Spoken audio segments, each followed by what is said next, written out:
Monsoon सत्रों का दूसरा दिन आज है। लोकसभा और राज्यसभा स्थगित। हंगामे के बाद फिर से सदन को स्थगित किया गया है। 2 बजे तक राज्यसभा को स्थगित कर दिया गया है। हंगामे के बाद फिर राज्यसभा स्थगित हुई है। तो हंगामा विपक्ष लगातार कर रहा है। कल भी ऐसे ही संसद की कार्रवाई जैसे ही शुरू हुई थी वैसे ही स्थगित हो गई थी और आज फिर से लोकसभा और राज्यसभा की कार्रवाई को स्थगित कर दिया गया है 2 बजे तक के लिए, क्योंकि विपक्ष लगातार हंगामा कर रहा है।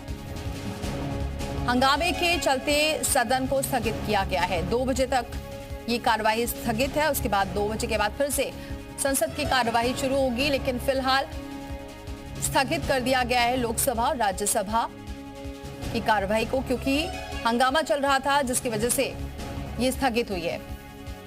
विपक्ष लगातार नीट पेपर लीक और कल जो प्रदर्शन हुआ उसको लेकर भी, चाहे राहुल गांधी हो, प्रियंका गांधी हो, खड़गे हो, इस बात को रख रहे हैं कि छात्रों के पर लाठीचार्ज हुआ है। इस मुद्दे को भी आज उठाया गया है और विपक्ष इसी को लेकर लगातार हंगामा कर रहा है। हालांकि प्रधानमंत्री ने इस बात का जिक्र किया जब एनडीए की बैठक हुई आज। उस दौरान उन्होंने कहा कि इस मामले में लगातार निष्पक्ष जांच की जा रही है। जो दोषी हैं उन पर कानूनी कार्रवाई लगातार जारी रहेगी। वही कांग्रेस अध्यक्ष खड़गे का आरोप है, सदन में बोलने नहीं दिया जा रहा है, हमारी बात नहीं सुनी जा रही है, माइक बंद किया गया है, मल्लिकार्जुन खड़गे ने कहा है। लाठीचार्ज हुआ है और टीयर गैसेस छोड़े हैं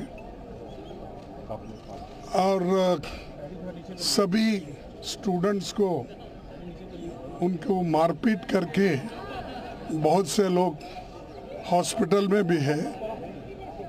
तो जो अन्याय और अत्याचार और जो एक उनके ऊपर दबाव बनाया जा रहा है उसके खिलाफ हम पार्लियामेंट में उनके कंसेंट से आवाज़ उठाने के लिए, बात रखने के लिए समय भी पूछा था और हमने उठ के बात करने के लिए तैयार हो गए। लेकिन यूं ही हम उठे, यूं ही एक शब्द बोले, एक ही शब्द, तो माइक ऑफ हो गया, बंद हो गया। ये डेमोक्रेसी है। अरे डेमोक्रेसी में अगर डिबेट नहीं चाहते आप, डेमोक्रेसी में अगर आप हमारी बात सुनना नहीं चाहते हैं तो हम कहाँ जाए। लाठीचार्ज हुआ है और टीयर गैसेस छोड़े हैं और सभी स्टूडेंट्स को उनको मारपीट करके बहुत से लोग हॉस्पिटल में भी है। तो जो और राहुल गांधी क्या कुछ कह रहे हैं, सुनते हैं। आप समझिए, speaker is telling us that to debate in parliament he has to take permission from the government. He is openly telling us that. ठीक है, देखिए इशू स्टूडेंट्स की है,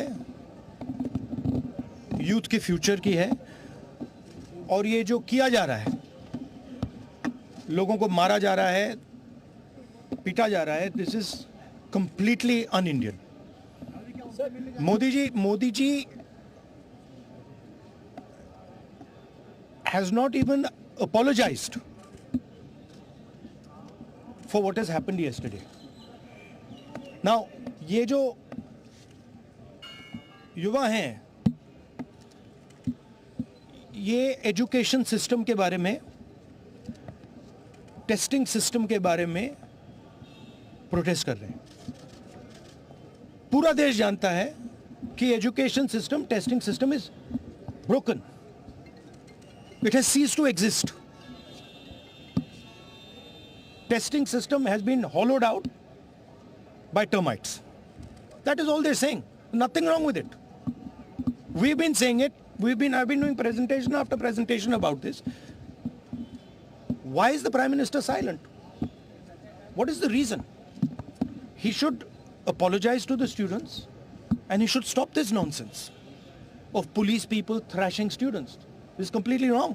सर, उनका हवाला देते हुए किरण रिजिजू ने कहा कि आज एनडीए की बैठक में प्रधानमंत्री ने कहा कि हमने त्वरित एक्शन लिया, हमने बहुत रैपिड एक्शन लिया, कंसर्न प्राइम मिनिस्टर